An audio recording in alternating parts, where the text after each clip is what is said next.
huge advantage of NPS that I see, which is not there in other, investments, is the fact that you don't see this investment. And what are the advantages to investing in tier 2? You can invest unlimited amount there. It's like your mutual fund in that sense. Minimum 1,000 per annum one should contribute. You can do SIPs also there actually. 60% you can withdraw from here. You can put in a mutual fund and start SWP. The rates in India, annuity rates are very poor. If they would have given tax breaks, for children under any section, then we might have still looked at it.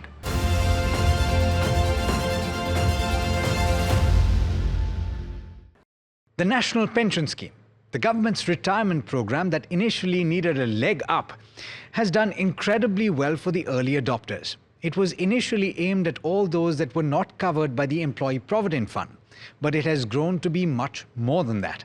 In fact, there's a strong case to be made to invest in it even if you're a salaried employee. But there are several factors to consider. Which scheme should you employ? Who should manage your money? Should you switch your manager midway through? And probably a very important question for those that are retiring soon: when should you withdraw from the NPS? This is Big Decisions on NDTV Profit, and I'm Alex Matthew. To give you all the answers to those questions, I'm joined by Gajendra Kothari, the co-founder and chief executive officer of Etica Wealth. Thanks so much, Gajendra, for taking the time. The pleasure is all mine, Alex. So I must say at the onset that we've decided to keep your laptop with you because this can get a little technical, but we're going to simplify it as much as possible. Absolutely. Right? So I think the most important question is to understand first how the scheme operates. It's been a while that it's been operating, and initially it was aimed at those that were not salaried, but now it's for everybody. Yes. But there are two accounts. There's the account 1 and there's account 2. What's this all about? So, Alex, as you write, there are two accounts, tier 1 and tier 2. Yeah. So tier 1 account is basically your retirement account. Okay. You're not supposed to touch this money before you retire, which is the age of 60, 65, 70. Here, the contributions that you make in tier 1 account are, you get tax benefits also, right? And tier 2 account is like your investment account.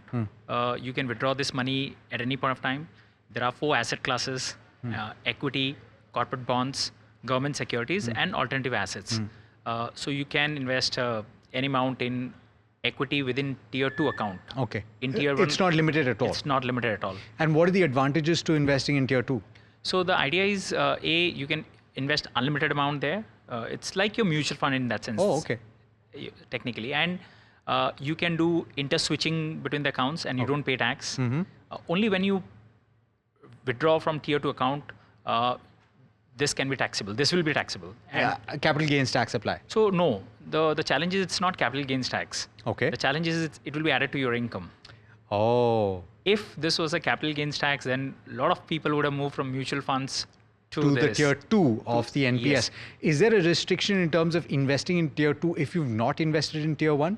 No. So without tier 1, you can't open tier 2 account. Exactly. You Okay. have to have a tier 1 account. Okay. Then only you can open an additional tier 2 account.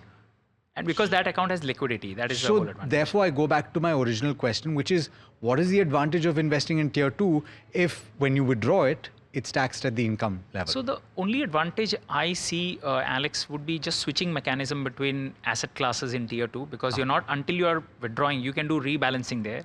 That's the main advantage I see. Apart from that, whenever you withdraw, the income will be added to your tax slab, which is a disadvantage compared to mutual funds. And very substantial tax. If Yes. in all probability you've accumulated money over a period of time, Absolutely. you will be taxed at the maximum rate. Absolutely. So therefore, okay, let's now move past tier 2, because I think with the rules as they stand right now, it's not very advantageous. It's not very advantageous. Not many people opt for tier 2. For good reason. For good reasons, yes. Okay, so then let's talk about tier 1. Tier 1. Right? The primary objective of tier 1 is to build a corpus for retirement. Yes. And I think it does that quite well. Yes. But the question is, who should invest in it, and how much can you invest in it? Correct. There is a lower limit of 1,000 rupees Yes. for the initial investment, Yes. and all subsequent installments of that per year 1,000 rupees. You have to do that. Yes. Right? That's mandatory. That's mandatory. If you miss that, then there'll be implications. What are those implications? So implications as in there'll be penalties, and your account might get frozen. Right. Right. So your investments don't start working for you because Sure. it's not invested. So Minimum 1,000 per annum one should contribute. You Yeah. can do SIPs also there actually. Okay. That's You a better can do way. SIPs? Yeah, you can do SIPs. You can do monthly basis contribution there. Interesting. Yeah. And is that a mode that you would suggest for the NPS? Yes, if someone want to make sure that there is a continuity feature. See, if you invest lump sum, because this is exercise you only do at the year-end fag end, and, Yeah. and sometimes if you miss For tax purposes. what if you Often. miss? So But that's the wrong approach. that's the wrong approach. You should actually start these exercises at the beginning of the year. Yeah. You have more time to think, mull over it, and take right decisions, and you have enough time. Otherwise, you are racing against deadlines every 31st March. And right? most importantly, the NPS investment is not for the purposes of saving tax. No. It is for building a large corpus that you retire with. See, one huge advantage of NPS that I see, which is not there in other, investments, is the fact that you don't see this investment. Yes, you can't touch it. You can't touch it. You usually don't bother about the returns or what is the portfolio size that has become in mutual funds, in your insurance, in your direct equity stocks. You check every day on your app, right? Which you don't see this on about NPS. And that is why your corpus starts compounding. So I know that I've said that you should not invest in the NPS for tax purposes, Correct. but then there is a significant advantage, yes. which we should talk about at the start. Absolutely. And it's not just that popular 80CCD, 50,000 rupees that people focus on. Correct. In fact, that 50,000 was a bit of a lure that the government put in. Correct. That said that you invest in the NPS and you get that 50,000 rupees deductible from your taxable income. But there's much more than that, Gajendra. Yes, because when it was introduced, people were not aware about NPS. Yeah. And under 1.5 lakhs, the limit was usually exhausted. Between insurance policies, your Yeah. EPF contributions. Yeah. So there was no separate limit for NPS as a vehicle. And the government wanted to popularize it. So that is why under section 80CCD 1B, up to 50,000, apart from 1.5 lakh, in the old tax regime. Okay, so 1.5 lakhs is available in the old tax regime Yes. to invest in Yes. into the NPS as well. So I can do Absolutely. EPF plus NPS. Put together 1.5 1.5 lakhs. And then I can do an additional 50,000 rupees. exclusively only in NPS. But there's more than that. There's also the employer's contribution. Yeah, that's another thing which most viewers, most of their employers are not aware, which is under section 80CC D2, Okay. wherein up to 10% of your basic plus DA salary can go into NPS. Your employer will contribute, and this is entirely tax-free in your hand. Up to 7.5 lakh rupees. Up to 7.5 lakh annual limit. contribution. Yeah. So let's give an example. Yeah. So if someone's annual salary is 12 lakhs Sure. or 1 lakh per month. Yeah. So 12 lakhs, 10% of 12 lakhs is 1,20,000. Sure. So if the employer contributes 1,20,000 in the name of employee under that scheme, corporate scheme, 1.2 lakhs is entirely tax exempt in the hands of employee Yeah. and goes into NPS apart from 1.5 lakhs and 50,000 that the employee would have contributed anyways. And then the advantage becomes much more stark the higher you go in Yes. the tax bracket. Yes. As an example, 50 lakh rupees, Correct. which of course not many people, but 50 lakh rupees, Yeah. more and more people today. Okay, fair enough. But 5 lakh rupees can be contributed Absolutely. under the old tax regime. Correct. And in that situation, the saving is 30% off. Straight 5 lakh away of rupees. 5 lakhs, which is 1.5 lakhs you have saved and you Yes. have invested today. Yeah. And that is compounding. In the new tax regime, there was a change, right? Now it's 14%. Yes. So under new tax regime, most of these ATC and everything is gone. Only this component remains, which is a huge advantage again to continue with NPS. So under same employer-employee tax regime, unlike 10% in the old case, now it is 14% of basic plus DA, but up to 7.5 lakhs. Which is an advantage. So in the same case, 50 lakh rupees, if your income is Yes, that much, absolutely. 14% is obviously more. It's a huge amount. Yeah. I'll give you my example, Alex. Initially, I was not very confident about NPS 2010, 11, 12, 13 because it had too many restrictions. Yes. But over the years, government has relaxed a lot of them. Equities used to be 50%, not Sure. 75. Yeah. And tax-free withdrawal was not up to 60%. Now it is up to 60%. But in 2015-16, I realized that this is going to become a very powerful vehicle because I was seeing the change in government policies and it was becoming more and more relaxed. And I knew that by the time I retire, it would actually become like mutual fund, completely open-ended with tax benefits. So from that year, 2015, I started investing at least 50,000. And then the moment government introduced this 10% thing for a salaried employee, so I have opted for that. And in our firm, all our employees, up to 10% of their basic plus DA, Wow. we are putting, and you won't believe in the last 7, 8 years, 9 years, of course, my salary has gone up. So my contribution has been around 27 lakhs, which has done. Sure. And the corpus stands at 42 lakh. Wow. And the IRR... And it's just what? It's not much. It's less than 10 years. So 8 years or thereabouts. 8 right? years. Yeah. And it has become 41 lakh, which I was not aware. Before this show, I just checked, because we're talking about NPS and I should better watch my corpus right now. It was 41 lakhs, Alex. And you chose and we'll get into that. Yes. We'll get into the types that you need to pay attention to, but I'm guessing you chose the equity option. 100%. It's 75%. naturally, yeah. 100% this option, but unfortunately, this is not up to 100% right now. Yeah. But I chose equity because, I'm 44 right now. Yeah. Still another 20 years to go, let's say, for retirement. And, I know the power of equity in the long term. It is surely bound to be fixed income option, which is corporate bonds and this thing. But, you'll be surprised, Alex, last 5 years returns of all funds under NPS in equity option is 20%. Yeah, I was looking at that. Right? 20% CAGR. 20% compounded annual growth rate. Of course, you can't extrapolate this into the future. Yeah. But over the long term, we have seen the corporate bonds and government securities has given around 8%, not more than 8.5. Yeah.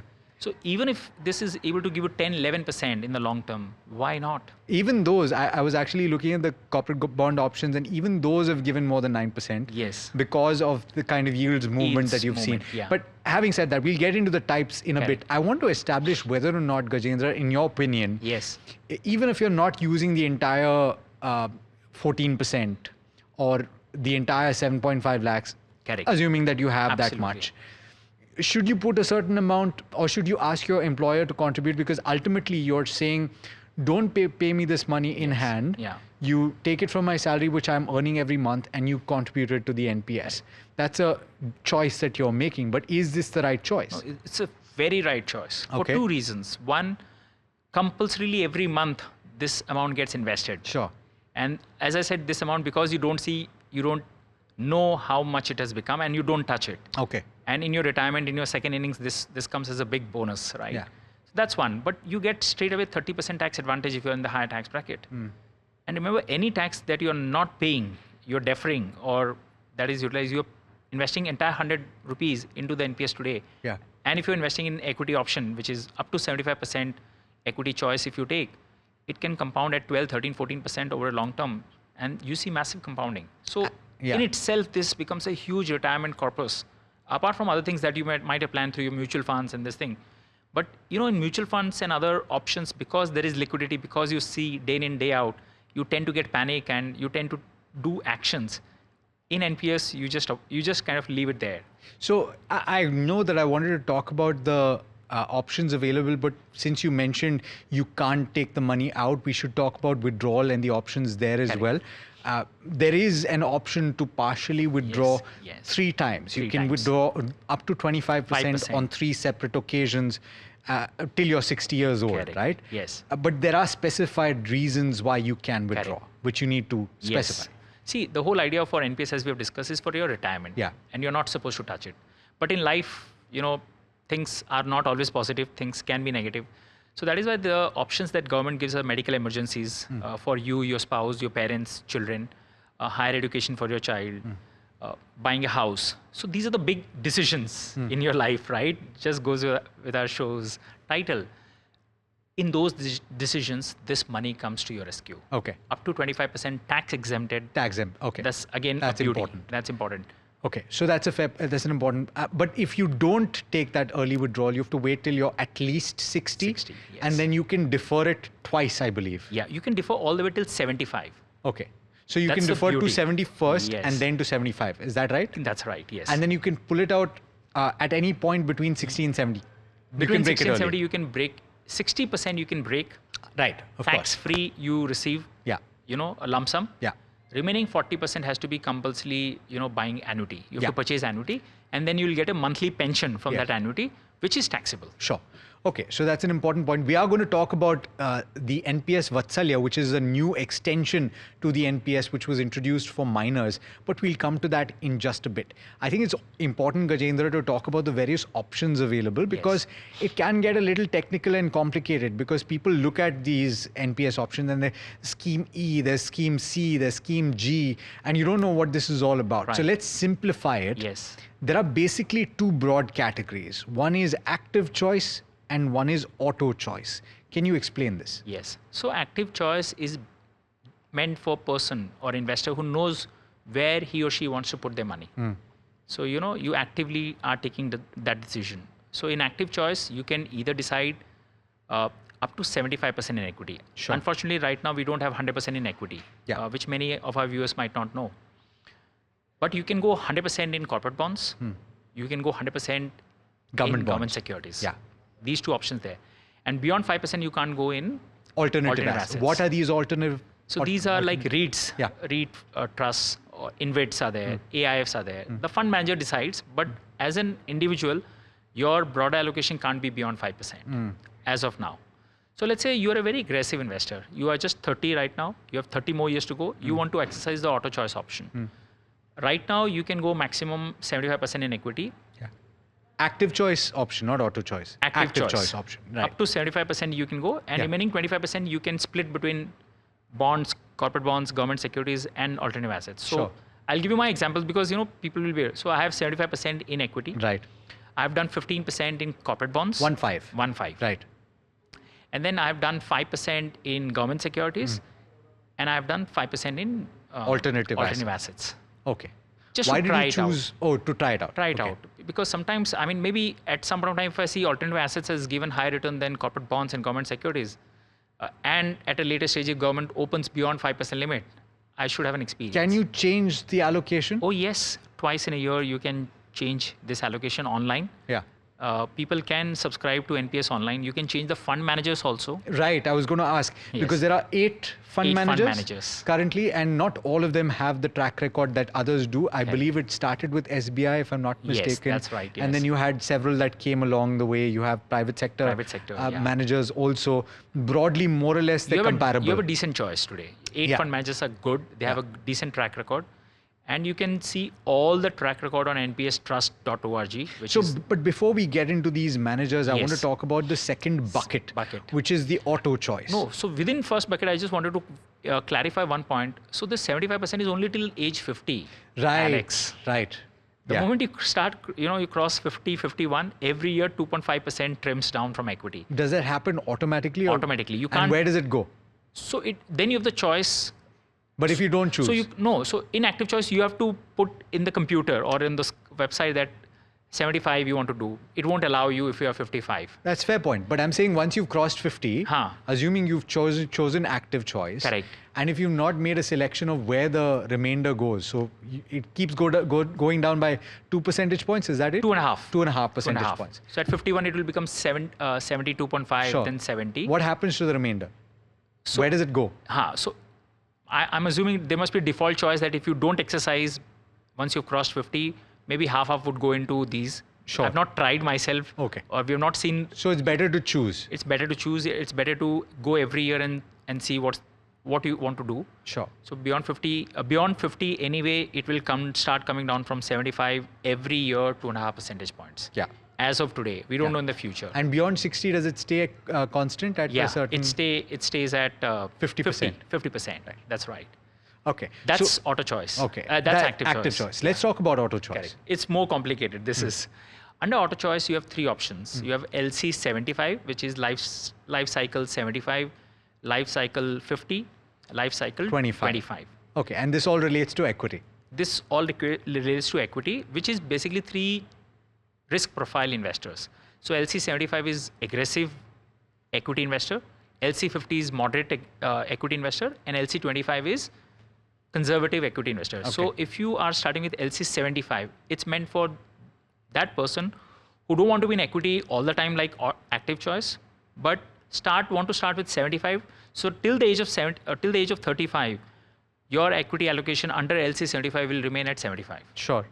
The moment you start crossing after 35, your equity allocation keeps coming down, and automatically it starts going into bonds and government securities. There's a chart which is there, which is available. Yeah. So, and somebody who's moderate, at 35 it will be 50, and then it starts coming down by 2 percentage points every year, like it'll be 48 and 46. And somebody who's conservative investor, from 35 onwards, the equity component will start going down from 25%, 24, 23. So for next 25 years, it would have come to 10% or 5% minimum. Sure.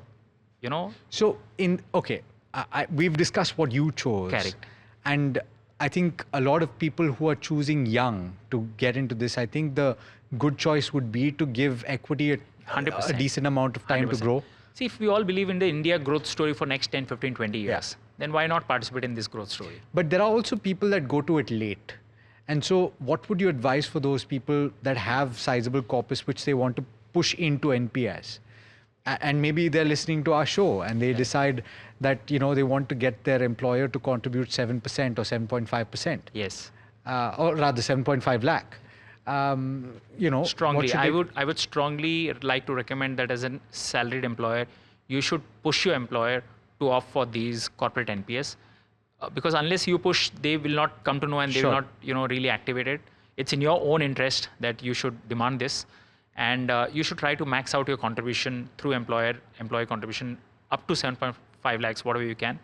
I think that has a huge power. Okay. And even if you're 45, 50, Alex, and see at that stage of life, you have a very good basic income. You have a good you are at the best point of your career at 45, 50. Yeah. You're a senior manager, mid-level kind of thing. So this is your peak time. Quick question. If you want to, can you invest beyond that 7.5 lakh? It's just that you won't get the tax advantage? Correct. You can't. But there's no upper limit. There's no upper limit, yes. So you can push a sizable amount of money. Yeah, you can push, you can invest, but the tax limit is up to 7.5 lakhs. Yeah.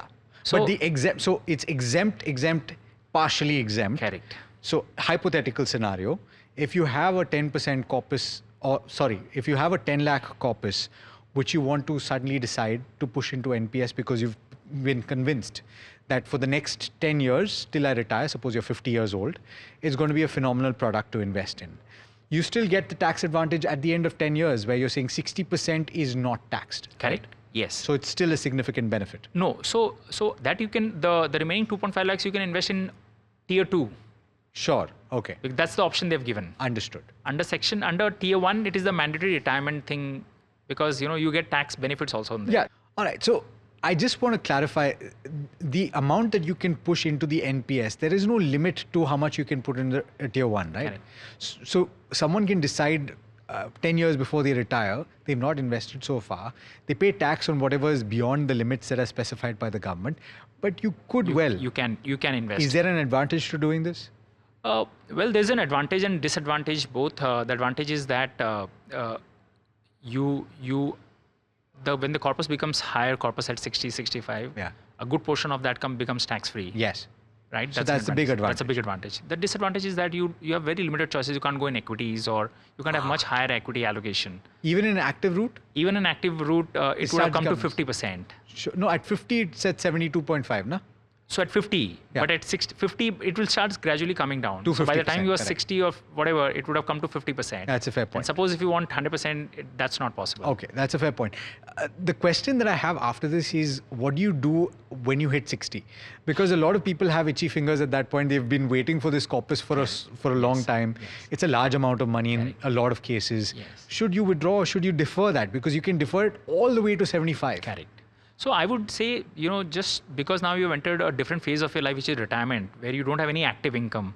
So you just try and see for 6 months what your budgets are, how much you would require on a monthly basis. And if you're getting pension from other places or from other investment options, try to use that first. But suppose if you think you need money as a monthly option, what you can do, Alex, 60% you can withdraw from here. You can put in a mutual fund and start SWP. Okay. Which is a far better tax efficient option compared to annuities. Okay.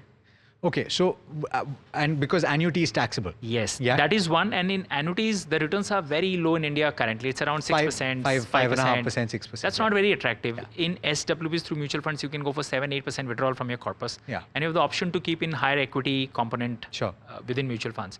So I would say 60% do that, put into a mutual fund, do SWP, so that there also you get monthly withdrawal. Yeah. You get another 40% from annuities pension. That should. Choosing what annuity, does that matter? Not really. I would say more or less the annuity rates are very competitive from all the providers that you have. Competitive as in Yeah, everybody within gives them, you, everybody gives you bad rate. That's that's why I say between them it's competitive, but the rates in India, annuity rates are very poor. Yeah. Given a choice, and I'm very hopeful, Alex, that by the time we retire, we'll have a full option to withdraw entire 100% and do whatever we There's want. been a campaign for that, and Yeah. hopefully it does come through. does All come right. We need to talk about NPS Vatsalya, because it's an extension that was introduced by the government. And I was speaking to a few people, Gajendra, just to make the point. All right, this is for minors, so individual can invest for a minor, that is somebody below the age of 18, and it provides you the same advantages that you would have on NPS. You just get a head start to investing in it, and there is an option of premature withdrawal, and you can withdraw at the age of 18 as well, but you can only withdraw 20%. 80% has to be an annuity. And my question is, why is there an advantage? There's no advantage of an annuity at the age of 18. Yes. So who would choose this, Gajendra? Yeah, I mean, I think the whole idea behind government was to inculcate the habit of savings. Sure. In the minds of children. And see, right now mutual funds are doing this. Mutual funds, you have a child plan, you can invest in the name of minor, and minor can kind of see how it is going. Minor can do SIPs, minor can do lump sum. So in fact, my children, they are doing investments through mutual fund SIPs. Sure. And they are pretty aware how it's happening. But government had no such things to give a child an experience. So I think. So it's an initial cut, one would assume. Correct. And so, by the way, if the corpus is 2.5 lakhs or less, at the age of 18, the whole amount is withdrawable by lump sum. Correct. But in all probability, if you're doing an investment over a period of time, and usually people are comparing this to the Sukanya Samriddhi scheme or certain other schemes, you can invest in equity, and so therefore it could well grow beyond 2.5. Sukanya Samriddhi or child plan, the entire idea of investing into these options was to fund the child's higher education. Yes. Nowhere NPS talks about this. Exactly. And what is the use of an annuity when you're trying to fund future education? Where you need lump sum amount. So the only argument I can make for that is to say that you're taking a loan and you're using the annuity to repay the EMI, which makes no sense. Which doesn't make sense. You'll be much worse off in that case. Exactly. So I think, I believe the government's intention is to just start this habit from parents in the name of the child, so that rather than they wait till 18 to start real NPS, they're starting right now and kind of carry And you forward. have the option to move it into NPS. But at this stage, I don't see real benefits. Because you'd be investing for 60 years, Gajendra. And they're not separate tax breaks also. Yeah. If they would have given tax breaks, for children under any section, then we might have still looked at it. Yeah. But you have no clarity on the taxation front. So big thumbs up for the NPS, tier 1, but not thumbs down actually for the Vatsalya scheme. Correct. I think we've covered all of the bases here, Gajendra, and thanks so much for joining us on Big Decisions. Pleasure's mine. Well, we've tried to give you a comprehensive overview of the NPS, or the National Pension Scheme, and including the extension in the form of the Vatsalya scheme. Let us know what you think in the comment section. If you have more questions, don't forget to write to us. And we'll be back with a lot more on NDTV Profit.